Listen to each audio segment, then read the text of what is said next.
તો આજે મને થયું કે અયાંશ માટે લાવને એક નવી ડિશ બનાવું, તો મેં બધા વેજીટેબલ્સ લઈ લીધા છે ને એમાં મેં પાલક, રતાળું, ગાજર, બીટ ને એ બધું લીધું હતું ને બધા વેજીટેબલ્સને બરાબર સાફ કરી લીધા છે પાણીથી ને પછી મેં બાફી કાઢ્યા છે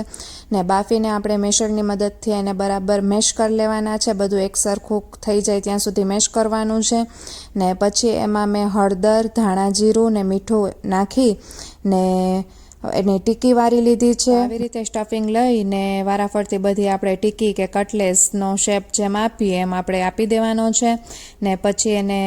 શેકી લેવાની છે બંને બાજુથી। ઘી કે ઓઇલ જે આપણે યુઝ કરવું હોય એ યુઝ કરી શકીએ છીએ ને બરાબર બંને બાજુથી શેકાઈ જાય એટલે મેં પ્લેટમાં લઈ લીધી છે ને થોડી ઠરે પછી મેં એના પીસીસ કરી લીધા છે। તો રોજ તો ખીચડી ને પુડલો ને એવું જ બધા ખાતા હોય છે કિડ્સ, તો આવી રીતના કંઈક નવી ડિશ આપણે ક્યારેક ટ્રાય કરીને દઈએ તો એ પણ બહુ ખુશ થઈ જાય છે। તો અયાંશને તો બહુ જ ભાવ્યું ને એકદમ એ નાચવા માંડ્યો કે એને તો જાણે શું નવું જમવામાં મળી ગયું હોય આજે। તો બસ આજ માટે આટલું, મળીશું ફરીથી નવા મિની વ્લોગ સાથે, ત્યાં સુધી બધાને રામ રામ ને જય શ્રી કૃષ્ણ।